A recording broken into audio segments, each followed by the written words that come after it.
Au moins 17 personnes ont été tuées et 59 ont été blessées, jeudi près de la ville minière de Bozo, au Ghana, dans l'accident d'un camion transportant des explosifs.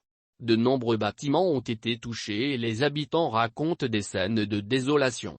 Une explosion provoquée par l'accident d'un camion transportant des explosifs pour une mine a fait au moins 17 morts et 59 blessés, jeudi 20 janvier, et dévasté une ville dans l'ouest du Ghana. L'explosion s'est produite vers midi jeudi à Apiat, non loin de Bogozo, une ville minière située dans la région occidentale, à environ 300 km à l'ouest d'Accra, la capitale de ce pays ouest-africain riche en ressources minérales. Des vidéos authentifiées par la AFP montrent un important cratère, des maisons soufflées et des débris constellant le sol sur des centaines de mètres. Plusieurs corps sans vie, certains démembrés, sont visibles et témoignent de la violence de l'explosion.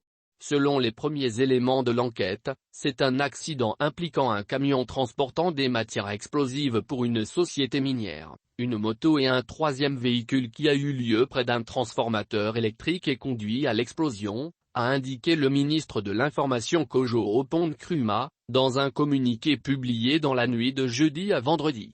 Sur les 59 blessés, 42 ont été pris en charge dans des centres de santé, certains dans un état critique, a précisé le ministre.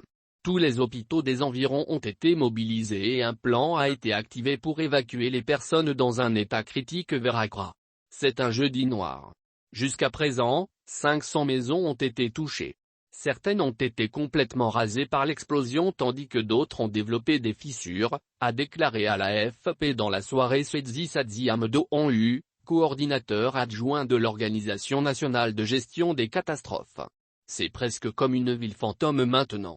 Certaines maisons ont été brûlées, d'autres ont été recouvertes par les débris, et les opérations de recherche et de sauvetage sont toujours en cours, a-t-il ajouté. Les survivants de l'explosion, interrogés par la presse locale, ont raconté des scènes de désolation. Comme Abena Mienta, qui a expliqué avoir couru vers le lieu de l'accident pour vérifier s'il pouvait aider à secourir des victimes. Le conducteur du camion transportant les explosifs a couru vers nous pour nous dire de nous retirer et quelques minutes plus tard, nous avons entendu une forte détonation, a-t-il expliqué. J'ai eu le vertige et je suis tombé dans la brousse.